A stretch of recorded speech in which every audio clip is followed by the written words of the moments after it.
वन्दे श्रीगुरुश्रीयुतपदकमलं श्रीगुरुन् वैष्णवांश्च श्रीरूपं साग्रजातं सहगणा रघुनाथान्वितं तं सजीवं साद्वैतं सावधूतं परिजनसहितं श्रीकृष्ण चैतन्यदेवं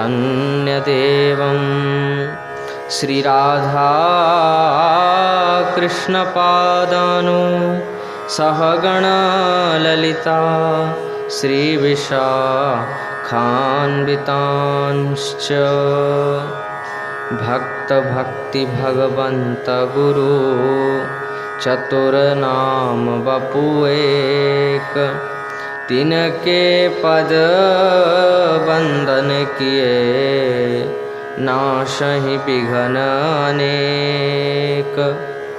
बार बार वंदन करूं श्रीनाभा आभाएन जिन काळयोगाभा वेद को श्री भक्तमाल रस देन।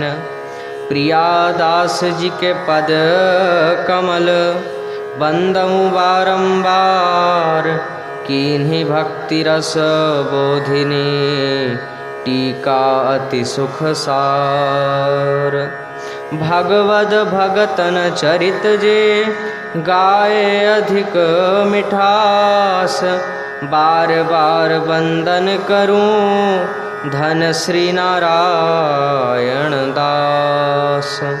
हरि जी आय विराजिए सुनो कथा इतिहास तुम श्रोता भक्तमाल के तुम पद रज हम दास। चार जुगन के भक्त जे तिनके पद की धूर सरवस सिरधरी राखी हों मेरी जीवन मूल। अज्ञान तिमिरान्धस्य ज्ञानाञ्जनशलाकया चक्षुरुन्मिलितं येन तस्मै श्रीगुरुवे नमः। जय रूप सनातन भट्ट रघुनाथ श्रीजीव गोपाल भट्ट दास रघुनाथ। ए छय गुसाइर करी चरण बंदन जहाँ हईते विघ्ननाश अभिष्ट पुराण। वाह भजनिताई गौर राधे श्याम जप हरे कृष्णा हरे राम। भजनिताई गौर राधे श्याम जप हरे कृष्णा हरे राम। भजनिताई गौर राधे श्याम जप हरे कृष्णा हरे राम। वाञ्छा कल्पतरुभ्यश्च कृपा सिन्धुभ्यैव च पतितानां पावनेभ्यो श्री वैष्णवेभ्यो नमो नमः। श्री गुरु चरण कमलेभ्यो नमो नमः। संत चरण कमलेभ्यो नमो नमः। श्री गुरु प्रेमानंदे निताई गौर हरि बोल।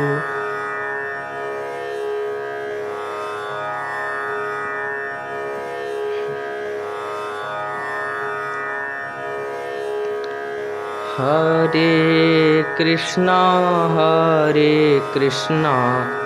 कृष्णा कृष्णा हरे हरे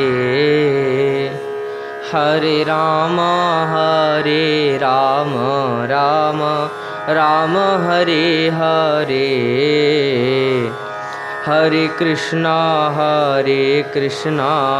कृष्णा कृष्णा हरे हरे, हरे राम राम राम हरे हरे, हरे कृष्णा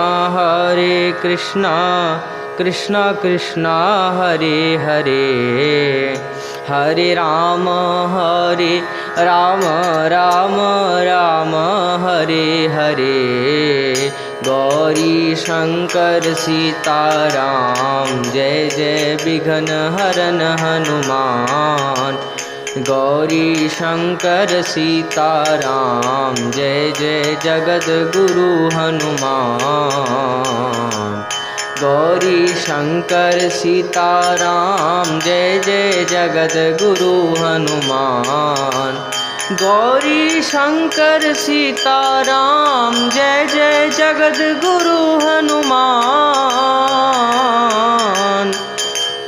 अवध बिहारी सीताराम कुंज बिहारी श्यामा श्याम, अवध बिहारी सीताराम कुंज बिहारी श्यामा श्याम, नदिया बिहारी गोरा चांद, नदिया बिहारी गोरा चांद,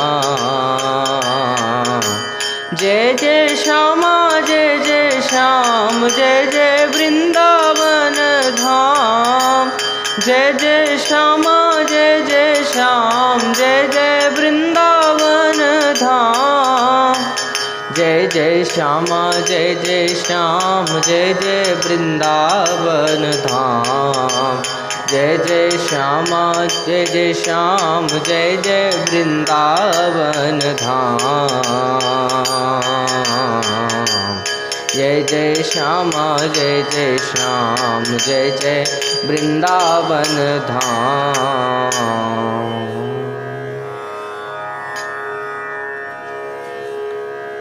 परम करुण पतित पावन अशरण शरण दीन बंधु नवद्वीप बिहारी श्री निताई गौर हरि सरकार, वृंदावन बिहारी श्री राधा माधव युगल सरकार, श्री दीक्षा गुरुदेव की, श्री शिक्षा गुरुदेव की, गुरुजनों की कृपा के फलस्वरूप 82 दिवसीय श्री भक्तमाल जी की पावन कथा श्रवण करने का हमें आपको सौभाग्य प्राप्त हो रहा है, जिसमें कि आज कथा का 30वां दिवस है एवं आज सिद्ध श्रील रामकृष्ण पंडित बाबा जी का तिरोभाव दिवस है। तो उनके चरणों में प्रणाम करते हुए यही आशीर्वाद मांगते हैं कि प्रेम भक्ति प्रदान करने की योग्यता प्रदान करें, योग्यता आवे, गुरु गौरांग का यश गागा कर जीवन सफल हो, ऐसी ही प्रार्थना है। कहिए पंडित बाबा के तिरोभाव दिवस की जय हो। तो आज पीसी माँ गोस्वामिनी एवं गोपेश्वर गोस्वामी के चरित्र को हम श्रवण करने जा रहे हैं।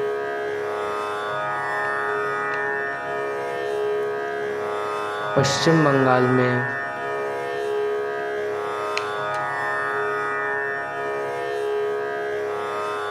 सिवड़ी जिले के अंतर्गत सरकार रायपुर नामक ग्राम है, जहाँ श्री चैतन्य महाप्रभु जी के पार्षद श्री मुरारी गुप्त के सेवित बाल रूप श्री निताई गौर विग्रहों की सेवा उनके भाई के वंशजों द्वारा कई पीढ़ियों से होती चली आ रही थी। लेकिन एक समय ऐसा आया जब उस वंश में श्री विग्रहों की सेवा करने वाला कोई नहीं रहा। ग्राम के सब लोग महामारी और उस समय मलेरिया का बहुत प्रकोप था और मलेरिया के प्रकोप के कारण ग्राम छोड़कर चले गए। कुछ दिनों में उस ग्राम ने जंगल का रूप धारण किया। निताई गौर का मंदिर तो ध्वंस हो गया और श्री विग्रह कूड़े के नीचे दब गए। पास के ग्रामों के लोग इस जंगल का उपयोग ढोर चराने के लिए करने लगे और कुछ बरस बाद एक ग्वाले ने, जो वहाँ नित्य गैया चराने जाया करता, देखा कि उसकी गायों में से जो सबसे अधिक दूध देती है वह एक निश्चित स्थान पर खड़ी होकर रोज थन से दूध टपकाया करती है। अब यह बात आसपास के गांव में फैल गई। लोगों ने उस स्थान की खुदाई की तो निताई गौर के श्री विग्रह निकले और श्री विग्रहों की चौकियों के नीचे खुदा हुआ था दास मुरारी गुप्त। अब शिवड़ी के लोगों ने श्री मूर्तियों के अंगराग और अभिषेक के पश्चात उनकी सेवा की खूब उत्तम व्यवस्था करी। कुछ दिन बाद तीर्थ यात्रा को निकले उड़ीसा निवासी सिद्ध बलरामदास बाबा जी महाराज, उनको स्वप्नादेश हुआ था। फिर वे शिवड़ी में रह कर के उन निताई गौर के श्री विग्रहों की सेवा करने लगे। श्रीमती चंद्र शशि गोस्वामिनी माने पीसी माँ चंद्र शशि गोस्वामिनी नदिया जिले के अंतर्गत डेला ग्राम के प्रसिद्ध और धनी मुखोपाध्याय वंश की कुल वधू थीं। वे अपनी जमींदारी के किसी काम से शिवड़ी गई थी। अब गौर निताई के मंदिर के निकट एक मकान लेकर रहने लगी। नित्य प्रति बाल रूप गौर निताई की मनोहर मूर्तियों के दर्शन भी करती और एक मन दूध की खीर का भोग लगाती। एक दिन स्वप्न में देखा कि गौर निताई दोनों भैया उनसे कह रहे हैं, मैया हमें ना बड़ी भूख लगी है, हमें बहुत भूख लगी है, तू अपने हाथ से खीर पवा। अब भाग्यवती ब्राह्मण कन्या ने जब बलरामदास बाबा जी से स्वप्न की बात कही तब वे बोले, देखो वैष्णव शास्त्रों के अनुसार किसी अदीक्षित व्यक्ति द्वारा ठाकुर की रसोई नहीं बनाई जाती है। अब चंद्र शशि ने श्री बलरामदास बाबा जी से मंत्र ग्रहण किए और अपने हाथ से खीर पका करके निताई गौर को भोग धरा। उसी रात उन्होंने देखा कि दोनों बालक उनके पास आकर उनका आंचल पकड़कर कह रहे हैं कि माँ तुम जाना नहीं, तुम चली जाओगी तो हमें खीर कौन खिलाया करेगा, तुम तो हमारी माँ हो ना, हम तुम्हें जाने नहीं देंगे। अब चंद्र शशि जी ने प्यार से कहा, अरे आंचल छोड़ दे, पर उन्होंने छोड़ा नहीं। अब खींचातानी में आंचल फट गया, उसका एक टुकड़ा गौर के हाथ में रह गया। अब चंद्र शशि जी की निद्रा भंग भई तो देखा कि सचमुच उनके आंचल का एक कोना फटा गया है और उसी समय उन्होंने बलरामदास बाबा जी से जाकर स्वप्न का सारा वृतांत कहा। अभी सूर्योदय ही हुआ था, अब मंदिर का द्वार खुला नहीं था, तो बलरामदास बाबा जी ने झट जाकर के द्वार खोला और श्री विग्रह स्वरूप निताई गौरांग को जगाया। सभी को देख कर के विस्मय हुआ कि गौर के हाथ में चंद्र शशि जी के आंचल का फटा हुआ अंश। सभी प्रेमानंद में विभोर हो गए। सब चंद्र शशि जी के भाग्य की बहुत सराहना करने लगे, कहने लगे तुम बहुत भाग्यशाली हो, बहुत भाग्यशाली हो। चंद्र शशि जी तन मन की सुध खो करके एक अपूर्व भाव मुद्रा में डूबने लगी और उतराने लगी।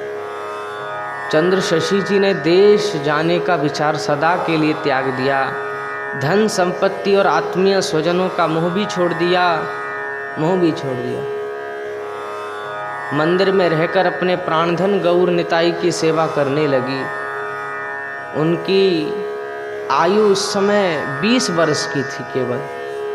इतनी अल्पावस्था में घर द्वार छोड़कर के मंदिर में बाबा जी के साथ रहने के कारण लोग उनके संबंध में तरह तरह की उल्टी सीधी बातें कहने लगे।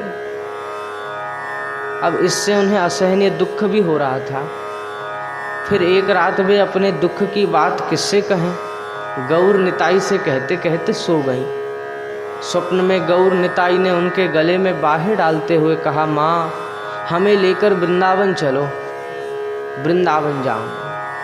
अब अति शीघ्र चंद्र शशि और बलराम दास बाबा जी गौर निताई को लेकर के और नौका द्वारा वृंदावन पहुँचे। जिस समय नौका घाट पर था, जिस समय नौका घाट पर आया और नदिया जिले की भक्ता नाम की एक भक्तिमती रमणी यमुना स्नान कर रही थी, वे बड़े आदर से गौर निताई और उनकी सेविका को बनखंडी मोहल्ले में अपने घर ले गई। अब चंद्र शशि जी उनके घर रहकर गौर निताई की सेवा परमानंद पूर्वक करने लगी। अब भक्तिमती भक्ता सेवा कार्य में उनकी सहायता भी करने लगी। चंद्र शशि जी भक्ता देवी को दीदी कहकर पुकारती और मोहल्ले के लोग भक्ता देवी को, चंद्र शशि जी को पीसी माँ माने बुआ जी कहकर पुकारते, इसलिए चंद्र शशि जी को भी वे पीसी माँ कहने लगे। अब पीसी माँ गोस्वामिनी किस प्रकार गौर निताई को पुत्रवत लालन पालन करती और निताई गौर का कितना उनकी सेवा से प्रसन्न हो रहते, यह सिवड़ी की ही एक घटना से स्पष्ट होगा। अभी सुनेंगे हम। एक दिन क्या हुआ, निताई गौर के लिए रसोई करते करते उन्हें मासिक धर्म के लक्षण दिख पड़े और वे रसोई घर से बाहर आकर के और मंदिर के सामने आंगन में लेटी रही और निताई गौर की ओर देख देख कर अश्रु प्रवाहित करने लगी कि ओहो, आज मेरे निताई गौर को मेरे हाथ की रसोई का भोग न लग सकेगा। इस बात का दुख करते करते उन्होंने जैसे जागृत अवस्था में ही स्वप्न देखा। निताई गौर दोनों भैयाओं ने उनके निकट आकर कहा, माँ तुम दुख न पाओ, दुख की कोई बात नहीं, तुम हमारी माँ हो और हम तुम्हारी प्रतिपाल्य संतान हैं। तुम भी वही करो जो साधारण जननी ऐसी अवस्था में किया करती है, उसमें कोई दोष नहीं। उठो, स्नान करके हमें खाने को दो, बड़ी भूख लगी है। अब से तुम इस रोग से मुक्त हो जाओगी। पीसी माँ ने आदेश अनुसार कार्य किए और उसके बाद से उन्हें कभी मासिक धर्म नहीं हुआ। वृंदावन आने के पश्चात हमारे कौतुकी निताई गौर भांति भांति की लीला किए, पीसी माँ और अन्य भक्तों को सुखी करने लगे। उन्हें कभी किसी वस्तु की आवश्यकता होती और कभी किसी वस्तु की, वे कहीं ना कहीं से मांग जांच करके उसकी पूर्ति कर लेते और सर्वेश्वर परिपूर्ण होते हुए भी प्रभु प्रेम के राज्य में सदा कंगाल हैं, सदा भिखारी हैं। प्राकृत जगत की अच्छी से अच्छी और कीमती से कीमती का भी कोई मूल्य नहीं यदि वह प्रेम पुष्प की गंध से सुवासित नहीं है, और यदि उसे किसी प्रेमी के कर कमल ने स्पर्श किया है तो ऐसी वस्तु प्रभु को अपने प्रेमी भक्तों के अतिरिक्त और किससे प्राप्त होए। अब उनके अपने भंडार में तो इसके होने का कोई प्रश्न ही नहीं, इसलिए तो वे भक्तों के आगे सदा हाथ पसारे रहते हैं। भूखा क्या ना करे, प्रेम से दी हुई वस्तु की उनकी भूख इतनी प्रबल होती है कि अनंत कोटि ब्रह्मांड के अधिपति होते हुए भी भक्तों के आगे भिखारी बनने में उन्हें तनिक भी संकोच नहीं हुए। अब गौर निताई के पास खड़ाऊ नहीं थे। अब माँ से खड़ाऊ ला देने को कहते तो शायद वे कहती अरे खड़ाऊ क्या करोगे, तुम्हें कहाँ आना जाना रहता है भाई, कहाँ आना जाना है। अब ये कब चाहती कि उनके बालक उन्हें छोड़कर एक क्षण के लिए भी कहीं जाएं, इसलिए वे किसी दूसरे भक्त की बाट देखते रहे। अब श्रावण के महीने में शेरपुर बगुड़ा से संभ्रांत बंगाली परिवार की एक महिला झूलन के दर्शन करने वृंदावन आई और वे गौर निताई के मंदिर के निकट ही चिड़िया कुंज में रहने लगी। उस दिन तीसरे पहर कुछ बारिश भी हो रही थी। मंदिर के बरामदे में बैठी पीसी माँ बाएं हाथ से निताई गौर का पंखा झल रही थी और दाहिने हाथ से माला कर रही थी। अब बारिश तेज होने लगी। पीसी माँ को थोड़ी तंद्रा सी आ गई, थोड़ी सी तंद्रा आ गई। उसी समय उन्होंने देखा कि निताई गौर मंदिर से निकले और पानी में भीगते हुए आंगन में उतरे। अब गौर ने भी उनका अनुगमन किया। वे चीख पड़ी, ओरे निताई, ओ मेरे गौर, कहाँ जा रहे हो भीगते भागते, तुम्हें सर्दी हो जाएगी। उन्हें लगा कि जैसे उन्होंने जागृत में स्वप्न देखा हो। वे फिर पंखा झलने लगी और फिर तंद्रा आ गई और निताई गौर चिड़िया कुंज में जा पहुंचे। पूर्वोक्त महाभागवती शेरपुर बगुड़ा निवासिनी महिला भी उस समय सो रही थी। अब निताई गौर उनके सिराने जाके बैठे और उनका सिर हिलाते हुए बोले, यहाँ सोने आई हो, उठो।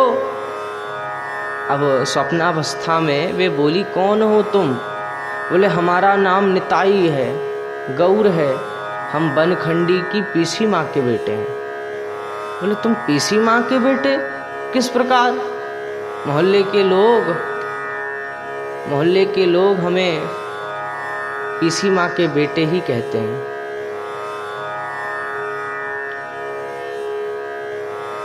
वृंदावन के सब लोग जानते हैं, सब लोग जानते हैं कि हम पीसी माँ के बेटे हैं। अब जब कह दिए कि हम पीसी माँ के बेटे हैं, उस समय उन चिड़िया कुंज की उस महिला को प्रभु ने आज्ञा करी कि हमारे पास ना खड़ाऊँ नहीं है, हमें खड़ाऊँ चाहिए। अब वो जैसे उसके ऊपर किसी ने जादू कर दिया हो और वो सब बात मानने लगी। उसने भी ऐसे ही किए,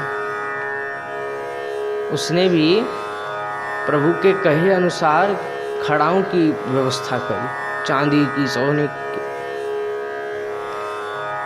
मानो प्रभु जादू कर दिए हो कि ओरे जादूगर, ओरे जादूगर श्याम तू बड़ोई जादूगर, ओरे जादूगर श्याम तू बड़ोई जादूगर, तूने लूट लिए उमा रमाहू के उर, तूने लूट लिए उमा रमाहू के उर, ओरे जादूगर श्याम तू बड़ोई जादूगर, ओरे जादूगर श्याम तू बड़ोई जादूगर, ओरे जादूगर, ओरे जादूगर श्याम तू बड़ोई जादूगर, तूने लूट लिए ब्रह्मा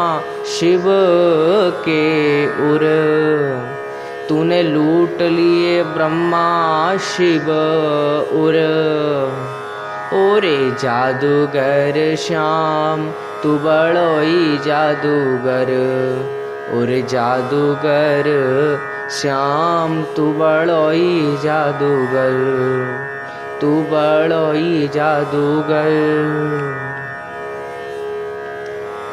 तो अब गौर निताई उनसे कहने लगे और वो माने उनके ऊपर जादू हो गया, वे सब बात मानने लगे।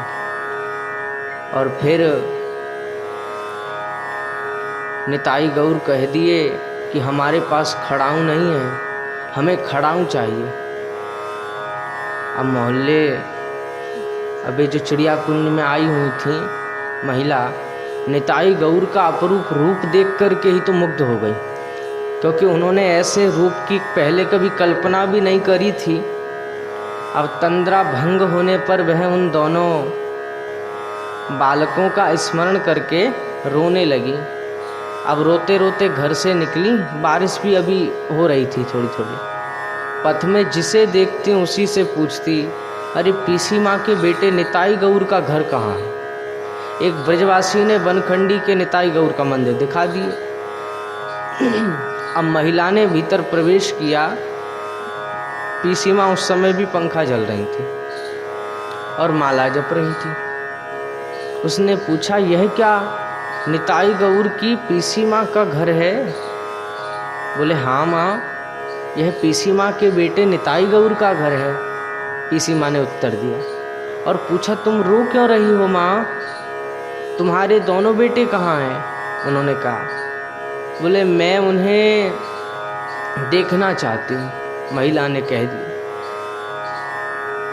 पीसी माँ ने महिला को आदर पूर्वक बिठा करके मंदिर का द्वार खोल दिया और ठीक अपने स्वप्न के निताई गौर के मंदिर में दर्शन करके महिला के तो प्राण रो दिए। अंग पुलक से परिपूरित हो गया और वह कुछ भी न कर सका। बड़ी देर तक मूर्छित अवस्था में भूमि पर पड़ी रहीं। होश आने पर आत्म संवरण करके पीसी माँ से स्वप्न का सब वृत्तांत कहा। पीसी माँ ने भी तंद्रावस्था में जो कुछ देखा था कहा। अब दोनों एक दूसरे से गले मिलकर बड़ी देर तक आनंदाश्रु विसर्जित करती रहीं। भाग्यवती महिला ने चांदी की खड़ाऊ बना करके और निताई गौर को भेंट करी। आज भी मंदिर में वह खड़ाऊ वर्तमान है और निताई गौर प्रेम से उसका व्यवहार करते हैं। शेरपुर बगुड़ा की ही प्रसन्न दासी नाम की एक महिला थी। वृंदावन वास करती थी। उन्होंने एक दिन स्वप्न में देखा कि गौर निताई अलंकारों से भूषित होकर उसके सम्मुख आए हैं और अपने बिरंची वांछित ध्वजांकुश चिन्हित चरणों को दिखाकर कह रहे हैं, देख देख हमारे आभूषण, हमारे पास सब आभूषण है, लेकिन हमारे पास नूपुर नहीं है, हमें नूपुर दो। अब निद्रा भंग होने पर प्रसन्न दासी पीसी माँ के पास गई और प्रेमाश्रु विसर्जित करते हुए स्वप्न का सब वृत्तांत कहा। अब सोने के नूपुर निताई गौर को पहना करके वे तो कृतार्थ हो गईं और कुछ दिनों से निताई गौर के प्रिय सेवक एक बाबाजी उनकी सेवा में पीसी माँ का हाथ बटा रहे थे। उनके मन में एक कुवासना जागी। क्या किए, रात्रि में मंदिर का दरवाजा खोल करके और निताई गौर के 500 रुपये की कीमत के उस समय स्वर्ण आभूषण उतार ले गए और प्रातः उठ करके पीसी माँ ने जब मंदिर का दरवाज़ा खोला और जब देखे निताई गौर के आभूषण नहीं है, बहुत दुख हुआ। वे मन ही मन कहने लगी कि हाय हाय, यह कुकार्य किसने किया? ऐसा भी कोई पापी हो सकता है? पापी जी। चिंतित अवस्था में वे मंदिर के आंगन में लेट गईं। कुछ तंद्रा सी आ गई पीसी माँ को और तंद्रा में उन्होंने गौर निताई से कहा, बोलो बोलो, तुम्हारे गहने कौन ले गया? कौन ले गया तुम्हारे गहने? उत्तर में उन्होंने कहा, माँ वह वैष्णव बड़ा दरिद्र है, हम दोनों भाइयों को उसने बहुत रबड़ी खिलाई है, अलंकार हमने उसे दे दिए, उससे कुछ कहना मत। अब माँ क्या करती? अपने लड़े तो बेटों की बात तो उन्हें माननी ही थी, पर वे अलंकार कहाँ से लाएंगी? स्वयं तो वे अपने अतुल ऐश्वर्य को तिलांजलि देकर के कंगाली निवेश में केवल निताई गौर रूपी धन से धनी होकर वृंदावन आई थी। उन्होंने हंसकर कहा, ठीक है, तुम्हारी वस्तु तुम किसी को दो या रखो, मेरा उसमें क्या? तुम्हें जरूरत होगी तो फिर से कहीं से ले आओगे, मांगने में तो तुम्हें लज्जा आती नहीं। ब्राह्मणी के बेटे जो हो। अब एक रात निताई गौर ने पीसी माँ से स्वप्न में कहा कि मैया हमें 84 कोस की ब्रज परिक्रमा करा लाओ। अब दूसरे दिन ही पीसी माँ गौर निताई को बिठाई पालकी में और साथ में लिया मथुरा दास और कृष्णदास नामक अपने अनुगत 2 वैष्णवों को और निकल पड़ी संकीर्तन करते हुए ब्रज परिक्रमा के लिए। मार्ग में निताई गौर को जो आनंद हुआ, बलिहार बलिहार, उसकी कोई सीमा नहीं। 30-40 दिन में परिक्रमा लगभग समाप्त हो गई। मथुरा के निकट पहुंचने पर पीसी माँ कृष्णदास को साथ ले आगे आगे मथुरा शहर में जाने लगी। निताई गौर की सेवा का पहले से सब कुछ प्रबंध कर रखने के उद्देश्य से पीछे पीछे आ रहे थे मथुरा दास पालकी के साथ। उस समय मथुरा में अंग्रेज सैनिकों का बहुत वास था।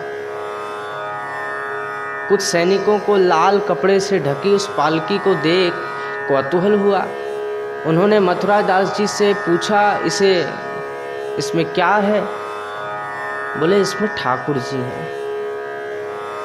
उन सिपाहियों ने कहा हम ठाकुर देखेंगे। सैनिकों ने जोर देते हुए कहा था तो मथुरा दास जी को भय हुआ कि कहीं मलिच्छ सैनिक ठाकुर को छू न ले। उन्होंने विनय के स्वर में उत्तर दिया, अभी ठाकुर जी के दर्शन नहीं हो सकेंगे। अब सैनिकों की समझ में यह बात न आई और वे जबरदस्ती दर्शन करने को उद्यत हुए। उसी समय पालकी में से विद्युत के समान विषम तेज आ निकला, विषम तेज, जिससे सैनिकों के नेत्र झुलस गए। वे भय से अपनी भाषा में ओ गॉड कहकर के चीख मारते रहे और भाग गए। पीसी माँ से जब मथुरा दास जी ने सारा वृत्तांत कहा तो वे बोली, मेरे बेटे अब चिंता नहीं है, मेरे बेटे अब चिंता नहीं, आत्मरक्षा में समर्थ हो गए हैं मेरे बेटे। यह जानकर के मैं बहुत प्रसन्न हूँ। अब मुझे कोई इस प्रकार की मुझे कोई चिंता नहीं। तो इस प्रकार निताई गौर की आत्मवत सेवा करते करते बहुत दिन बीत गए और अब पीसी माँ की आयु 100 वर्ष की हो गई। अभी तक वे नित्य 3 बार यमुना जल से स्नान करके निताई गौर की सेवा स्वयं करती रही, पर अब सेवा करना कठिन हो गया। उन्होंने नित्यानंद वंश के श्रीपाद गोपेश्वर गोस्वामी प्रभु को सेवा कार्य में नियुक्त किया। गोपेश्वर गोस्वामी बड़े निष्ठावान भक्त होते हुए भी प्रेम सेवा की परिपाटी से अनभिज्ञ थे।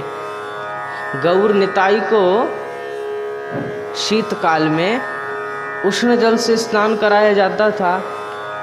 अब गोपेश्वर गोस्वामी ने उन्हें शीतकाल के प्रारंभ में एक दिन शीतल जल से स्नान करा दिए और उन्हें सर्दी हो गई, नाक बहने लगी। पर गोपेश्वर गोस्वामी का इधर लक्ष्य ही नहीं होता भी कैसे? पीसी माँ जैसे उनके प्राण होते तब न होता। मात्र वत्सलवत बाल निताई गौर ने दुखी होकर माँ की याद की। माँ अब अधिकतर मंदिर के दूसरे मंजिल में पर रहने लगी। उतरने चढ़ने पर उन्हें कष्ट होता था, इसलिए नीचे कम ही आया करती थी।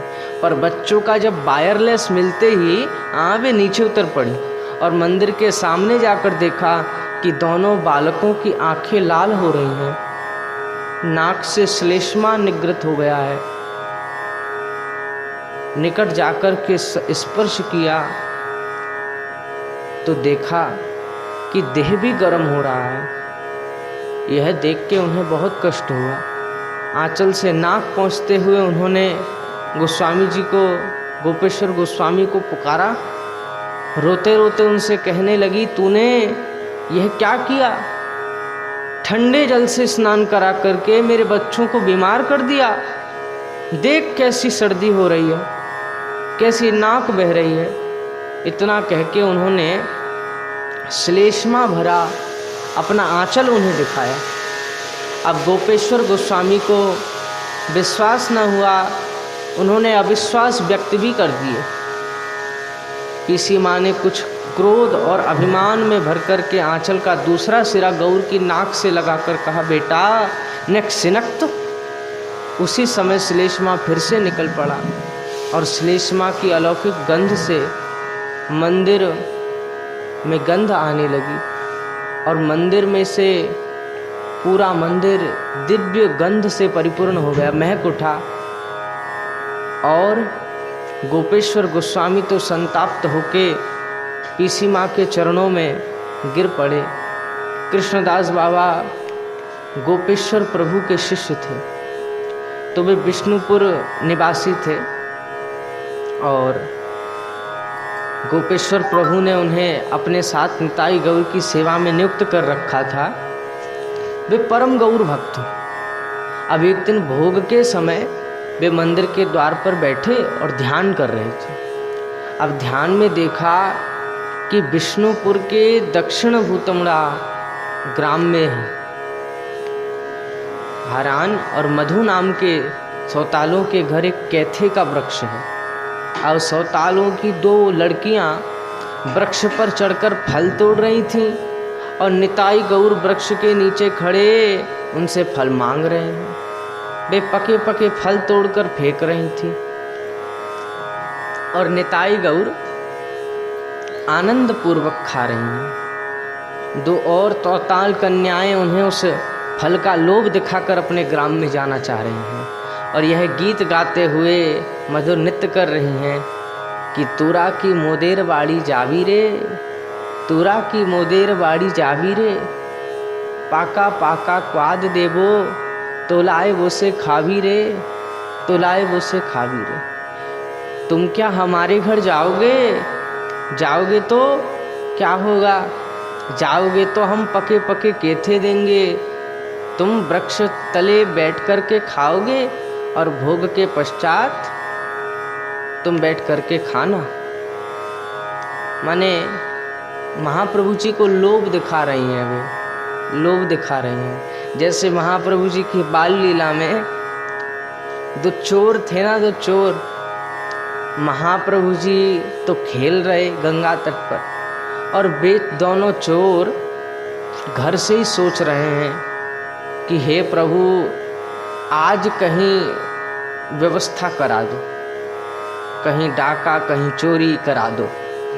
प्रभु से ये कह रहे हैं और आज तो उन पर प्रभु की सच्ची में कृपा हो गई। वे जा रहे थे गंगा तट से और आज चलते चलते जगन्नाथ मिश्र जी के घर के तरफ ही आ गए और गंगा तट पर महाप्रभु जी खेल रहे बालकों के साथ, सखाओं के साथ। क्या खेल रहे कि सब हरि बोल कर रहे। अब महाप्रभु जी जो सबसे अच्छा हरि बोल करता, महाप्रभु जी उसी के पास चले जाते। अब उन चोरों ने देखा, अच्छा ये बालक जो बहुत अच्छे से हरि बोल कर रहा है, उसी के पास ये बालक जा रहा है। तो बोले तो क्या करें? बोले इसी बालक को पकड़ो, देखो इसने कितने आभूषण पहन रखे हैं, इसी को पकड़ो और पकड़ करके फिर तो बहुत आनंद हो जाएगा, बहुत दिन की व्यवस्था हो जाएगी, इसको पकड़ो। फिर तभी दूसरे चोर ने कहा, अरे नहीं नहीं, यदि ये तो बालक है, यदि मैं पकड़ने जाऊंगा और इसने शोर मचा दिया तो गहने तो मिलेंगे नहीं, उल्टा मार और पड़ेगा। तो क्या किया जाए? बोले ये देखो जो बहुत अच्छे से हरि बोल कर रहा है, ये उसी के पास जा रहा है, तो हम क्या करें? तो बोले हम भी हरि बोल करने लग जाएंगे तो ये हमारे पास भी आ जाएगा। तो उन चोर लोगों ने झूठे में ही झूठ से ही वे लोग हरि बोल करने लगे। और गुरुजन कहते हैं कि इस मार्ग का एक नियम है, यहाँ झूठा भी खेला जाए तो वो एक दिन सच्चा हो जाता है। झूठा खेले सच्चा कोई, सच्चा खेले बिरला। तो वे लोग झूठे ही हरि बोल करने लगे और महाप्रभु जी ने देखा, अब जान तो सब रहे हैं प्रभु कि ये कौन है, चोर है, लेकिन भले झूठे सही, भले झूठे सही। अब महाप्रभु जी उनके पास चले गए, उन्होंने महाप्रभु जी को गोद में ले लिया, महाप्रभु जी गोद में भी आ गए और अब वे चोर लोग बात बनाने लगे। महाप्रभु जी से कहने लगे, बाबा तुम्हार नाम किया छे? महाप्रभु कहे, आमार नाम निमाई। अच्छा तो तुम्ही मिष्टी खावे, मेला जावे? महाप्रभु कहे, कोथाय मेला, कतो दूर। अब जब ऐसे कहने लगे महाप्रभु जी, तो महाप्रभु जी से कहा, अब महाप्रभु जी ने गोद में ही बैठे बैठे कहा, निये चलो निये चलो निये चलो, ऐसा महाप्रभु जी कहने लगे। और फिर निये चलो जब कहने लगे, बेचोर लोग ले जाने लगे। महाप्रभु जी ने कहा, जहाँ ले चलोगे वहीं मैं चलूँगा, पर एक शर्त है। बोले, क्या शर्त है? जहाँ ले चलोगे वहीं मैं चलूँगा, लेकिन शर्त ये है कि हरि बोल करते हुए चलना होगा। अब उन चोरों ने कहा, ठीक है कोई बात नहीं, अब तुम मेरे कंधे पर बैठ जाओ, चोरों ने कहा। अब महाप्रभु जी कंधे पर बैठ गए।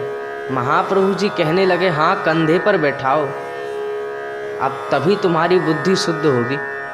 महाप्रभु जी कंधे पर बैठ गए और जैसे कोई छोटा बच्चा घोड़ा चलाए कि चल मेरे घोड़े, अब महाप्रभु जी उनके केशों को पकड़ लिए और केशों को पकड़ करके क्या कहने लगे कि हरि हरि बोल, हरि हरि बोल, हरि हरि बोल, हरि हरि बोल, हरि हरि बोल, हरि हरि बोल। मुकुंद माधव गोविंद बोल, केशव माधव हरि हरि बोल, केशव माधव हरि हरि बोल। नाम की महिमा है अनमोल, केशव माधव हरि हरि बोल। अब महाप्रभु जी लेके जा रहे हैं। अब उस चोर का तो हृदय शुद्ध हो गया। अब वो कहने लगा कि नहीं, धुमाली और मेषमाली नाम था चोरों का। तो धुमाली ने कहा कि भैया अब मुझसे ये सब नहीं होगा, अब मुझे इन चोरी के कार्य पर घृणा आ रही है, अब मुझे केवल यही इच्छा हो रही है कि केवल भुजा उठा करके हरि बोल गाऊं, यही इच्छा हो रही है। अब मेषमाली ने कहा, अरे पागल हो गया है, इतने दिन बाद तो सोने की चिड़िया हाथ आई और तू गवा देना चाहता है, ला मुझे दो। अब उस चोर के कंधे पर महाप्रभु जी बैठ गए। महाप्रभु जी ने भी अपनी शर्त सुना दी। बोले, तुम्हारे कंधे पर भी बैठ जाऊंगा, लेकिन शर्त यही है कि हरि बोल करना पड़ेगा। अब फिर महाप्रभु जी ने उसका भी केश पकड़ा और कहने लगे कि हरि हरि बोल, हरि हरि बोल, हरि हरि बोल, हरि हरि बोल। मेरे कानों में अमृत घोल, मेरे कानों में अमृत घोल, केशव माधव हरि हरि बोल, केशव माधव हरि हरि बोल। और फिर तो वे महाप्रभु जी के कैसे भगत हो गए और महाप्रभु जी को लेकर के डुलाते रहे, गंगा जी की परिक्रमा करते रहे। उधर शची मैया बहुत चिंता कर रही थी कि अभी तक लाला आया नहीं घर। उधर जगन्नाथ मिश्र जी अलग ढूंढ रहे, विश्वरूप अलग ढूंढ रहे, और शची मैया बहुत रुदन कर रही हैं कि लाला अभी तक घर नहीं आया। और महाप्रभु जी को फिर संध्या समय ले जा करके अब उनके घर के वहाँ ही छोड़ दिया। और उन चोरों ने सोचा कि कहीं माता पिता ना आ जाएं, और वे वृक्ष की ओट पे छिप गए और फिर देखने लगे, वहीं थे वे चोर। अब शची मैया कहें, अरे गौर तुम कहाँ थे इतनी देर, कहाँ थे इतनी देर। महाप्रभु कहे, मैया आज तो भले भक्त दो मिले मुझे, दो भले भक्त मिले, खूब नवद्वीप की सैर कराई, गंगा जी का पूजन कराया और खूब मिठाई खिलाई, केला संदेश पवाया, आज तो आनंद हो गया। शची मैया कहे, अरे गौर बाबरे तेरी मैया मर जाएगी, कोई उठा के ले जाएगा तुझे, कोई उठा के ले जाएगा। महाप्रभु जी ने कहा, नाय मैया बहुत भले भगत थे, खूब प्रसाद पवाया, खूब गंगा जी की परिक्रमा कराई गोद में बैठा करके। और फिर तो महाप्रभु जी आ गए, फिर आगे बहुत लीलाएं हैं। तो अभी पीसी माँ के चरित्र में श्रवण कर रहे हैं कि वैसे ये भी महाप्रभु जी को लोभ दे करके कह रही हैं कि तोरा की मोदेर बाड़ी जा भी रे, और कह रही हैं कि महाप्रभु जी कह रहे हैं कि दोगी क्या, बोले क्वाद देवो तू तोलाए वो से खा भी रे, तुम क्या हमारे घर जाओगे, बोले क्या होगा जाऊंगा तो, बोले जाओगे तो हम पके पके कैंथे देंगे और तुम वृक्ष तले बैठ करके खाना। और भोग के पश्चात कृष्णदास बाबा ने निताई गौर का पत्र और पुष्पों से तालों के ही भाव उपयोगी अति सुंदर श्रृंगार किए और मंदिर के दरवाजे बैठ करके आनंद से गाने लगे कि सौताल कन्याओं का वही गीत कि तुरा की मोदेर बाड़ी जावीर। अब गोपेश्वर प्रभु ने पूछा, कृष्णदास आज बड़ा आनंद हो रहा है, क्या बात है। कृष्णदास ने अपने ध्यान की घटना सब वृत्तांत तो कह सुनाई। गोपेश्वर प्रभु के पिता सिद्ध पुरुष थे, तो उन्हीं की कृपा से विष्णुपुर के निकटस्थ ग्रामों के सौंताल गौर भक्त हुए थे। उन्होंने विष्णुपुर के अपने किसी व्यक्ति से पत्र लिख कर के पूछा कि क्या उस दिन उस गांव में कृष्णदास बाबा के अनुभव में आई घटना जैसी कोई घटना हुई थी। तो उत्तर आया कि हाँ, उस दिन उस गांव में उन सौंताल के उस उत्सव में गौर निताई का ठीक उसी प्रकार लीला अभिनय किया गया था। पीसी माँ के लाड़ प्यार के कारण अब वे कुछ ढीठ हो गए थे। अब उनकी इच्छा के अनुसार सबको चलना पड़ता था। कुछ भी इनकी इच्छा के विरुद्ध होता तो वे रुष्ट हो जाते और रोष का प्रदर्शन करते, और फिर तो अपने रोष का प्रदर्शन करने में कोई कसर भी न रखते। उनके रोष की लीलाएं भी सुने। मंदिर के दरवाजे पर 10 बत्तियों का दीप जलाया जाता था और पूर्णिमा के दिन तो निताई गौर बरामदे में विलास करते। उस दिन कोजागार पूर्णिमा थी। गोपेश्वर प्रभु संध्या के बाद ही 10 बत्तियां का दीप बुझाकर कहीं बाहर चले गए। इस कारण कि उसमें तेल अधिक खर्च होता है, अधिक खर्च होता है। अब बरामदे में भी उस दिन निताई गौर को नहीं लाया गया। मंदिर के भीतर ही पीतल की बड़ी दीपट और उस पर एक बत्ती का घृत दीप जल रहा था बस। अब पीसी माँ बरामदे में बैठी हरिनाम कर रही थी और एकाएक जोर का शब्द हुआ। मंदिर में अंधकार छा गया और गौर ने दिवाट को उठा करके मंदिर के कोने में फेंक दिया था। पीसी माँ को गौर का रोष का कारण समझने में देर न लगी। गोपेश्वर प्रभु के आने पर उन्होंने कहा, अरे गोपेश्वर, तू आज निताई गौर को बरामदे में नहीं लाया, 10 बत्तियां वाला दीपक भी बुझा दिया। देख, इसलिए गौर कितना नाराज है। गौर गुस्से में दीवट फेंक फांक के अंधेरे में बैठा है। ऐसे क्यों करता है तू? पीसी माँ की गोपेश्वर गोस्वामी को आज्ञा थी कि किसी को प्रणामी लेकर के प्रसाद न देने की। तो एक दिन एक व्यक्ति ने 2 आने ठाकुर के सामने भेंट करके प्रसाद मांगा। गोपेश्वर गोस्वामी को पीसी माँ की आज्ञा का ध्यान नहीं रहा या उन्होंने भेंट की और लक्ष्य नहीं दिया, उन्होंने उस व्यक्ति को प्रसाद दे दिया। पीसी माँ उस समय भी बरामदे में बैठी जप कर रही थी। उन्होंने देखा कि मंदिर के भीतर से चंदन घिसने का चकला अब बरामदे में इस प्रकार आकर गिरा जैसे जिसने जोर से किसी ने फेंक के मारी हो। बरामदे से टकराते टकराते वह बगल के कमरे में गई और बगल के कमरे में रखे चावल के घड़े से लगा और घड़ा टूट गया, चावल बिखेर गए। पीसी माँ ने गोपेश्वर प्रभु को बुलाकर कहा, देखा उस 2 अन्नी के पीछे गौर का गुस्सा देखा? देख, मेरा इतना बड़ा घड़ा तोड़ दिया और चावल बिखेर दिए, तू क्यों उसे गुस्सा दिलाने का काम करता है?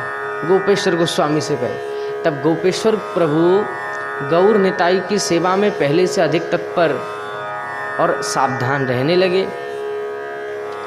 पीसी माँ की अवस्था 106 वर्ष की हो गई थी उस समय उन्होंने गोपेश्वर गोस्वामी से कहा कि वे अमुक दिन देह त्याग देंगी और उसी दिन पूर्ण स्वस्थावस्था में मंदिर के बरामदे में बैठी गौर नाम जप करते करते, गौर निताई के सुंदर चंद्र बदनों का दर्शन करते करते उन्होंने अपना पार्थिव देह त्याग करके नित्य लीला में प्रवेश किया।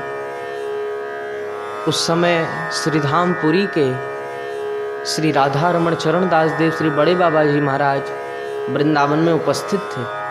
उन्होंने अपनी भक्त मंडली के साथ कीर्तन करते हुए पीसी माँ को लेकर वृंदावन की परिक्रमा करी। वृंदावन की सभी कीर्तन मंडलियों ने उस कीर्तन में योग दिया और प्रत्यक्षदर्शी वैष्णवों का कहना है कि वैसा कीर्तनानंद वृंदावन में कभी नहीं हुआ। उनका यह कहना है कि दाह के समय यमुना घाट पर पीसी माँ के शव से एक अपूर्व ज्योति का प्रकाश हुआ।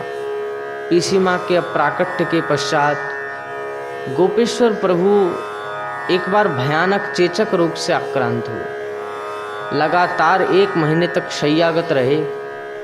अंत में उनका बोलचाल बंद हो गया।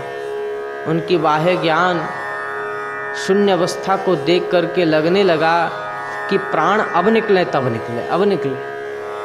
पर उस अवस्था में भी ये परमानंद पूर्वक नाना प्रकार के सुख स्वप्न देखते रहे।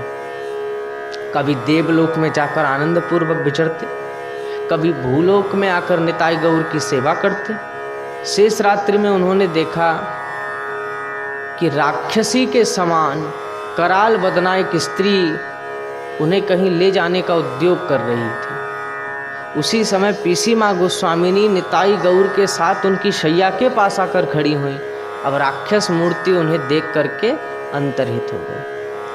परम दयालु निताई उनके अंग पर श्रीहस्त फेरते हुए बोले, दादा उठो, तुम ऐसे पड़े रहोगे तो कौन हमें खाने को देगा? उठो, बड़ी भूख लगी है। अब थोड़ी देर में गोपेश्वर प्रभु को होश आया। उनकी छाती में जमा ढेर का ढेर कफ स्वतः निकल पड़ा और वे उठकर बैठ गए। उन्हें ये लगा कि उनके शरीर में कोई व्याधि ही नहीं है। गोपेश्वर गोस्वामी प्रभु बाल ब्रह्मचारी थे और निताई गौर की सेवा में आने से पूर्व वे तीर्थों में भ्रमण करते रहते थे। तो माने एक स्थान पर बंध करके बैठना उनके स्वभाव के विपरीत था। इसलिए निताई गौर की सेवा का भार वे नहीं लेना चाहते थे। पर पीसी माँ के विशेष आग्रह और निताई गौर की इच्छा विवश होकर उन्हें सेवा लेने को बाध्य होना पड़ा था। सेवा भार ग्रहण करते ही वे एक बड़ी विपदा में पड़ गए। क्या विपदा में पड़ गए कि निताई गौर की बाल मूर्तियां वात्सल्यमयी पीसी माँ के वात्सल्य रूप के तो बिल्कुल अनुरूप, और श्रीपाद गोपेश्वर प्रभु परम गौर भक्त, लेकिन वे सख्य रस के साधक हैं और बाल गौर और बाल निताई की सेवा में उनके प्राण नहीं बढ़ते थे। कुछ लोगों को कहना है कि उन्होंने निरंतर निताई गौर से प्रार्थना की, जिसके फलस्वरूप वे धीरे धीरे बढ़ने लगे और कई वर्षों में पूर्ण किशोर अवस्था में को प्राप्त होकर अपना वर्तमान रूप धारण किए। पर गौड़ीय वैष्णव जीवनी के लेखक प्रातः स्मरणीय श्री हरिदास जी ने लिखा है कि श्री गोपेश्वर गोस्वामी ने स्वयं उनसे कहा था, पीसी माँ से, कि इतनी छोटी मूर्ति की प्रीति पूर्वक सेवा मुझसे नहीं होती।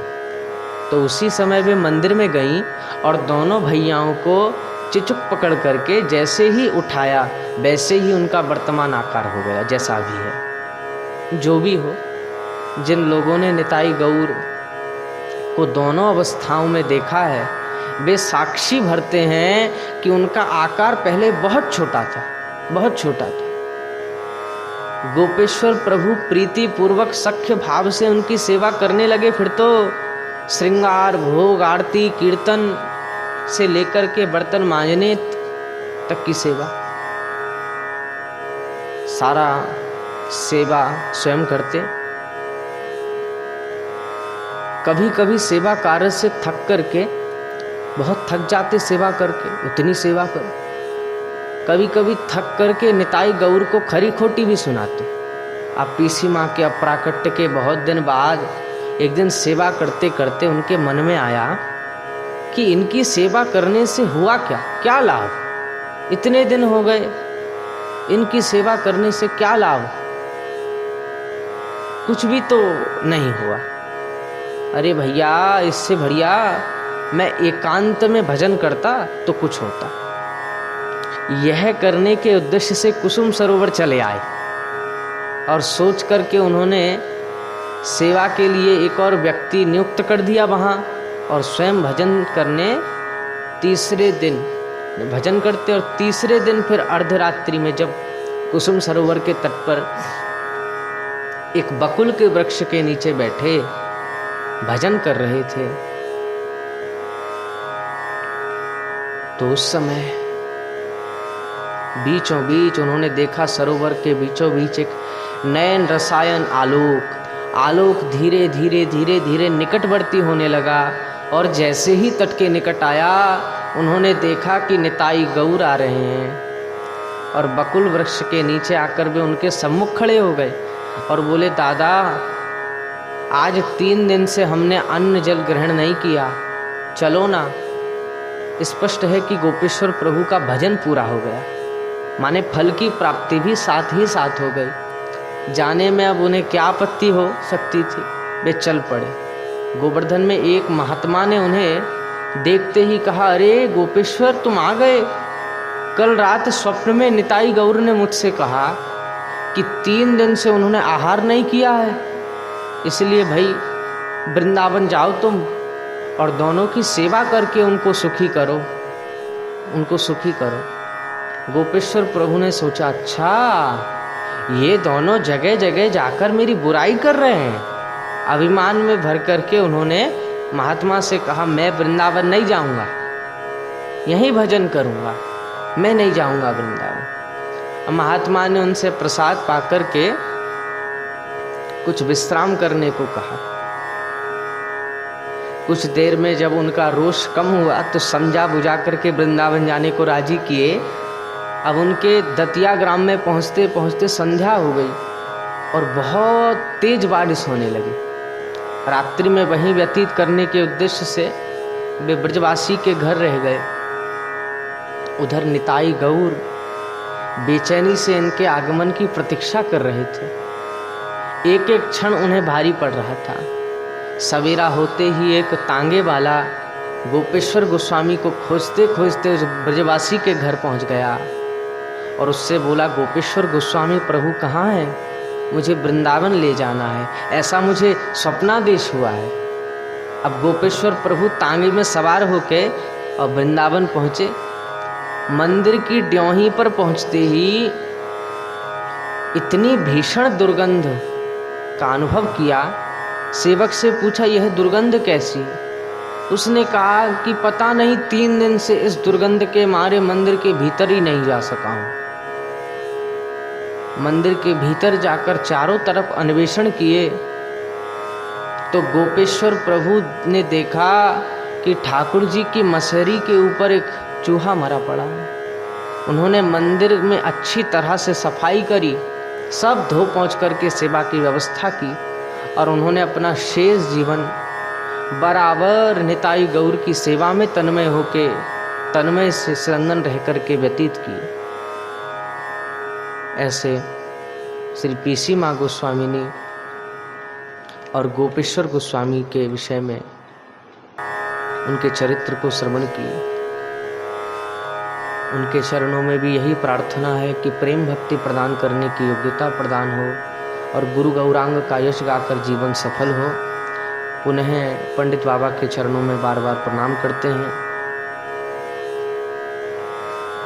प्रेम से कहिए जय जय श्री राधे श्याम, श्री गुरु प्रेमानंदे निताई गौर हरि बोल।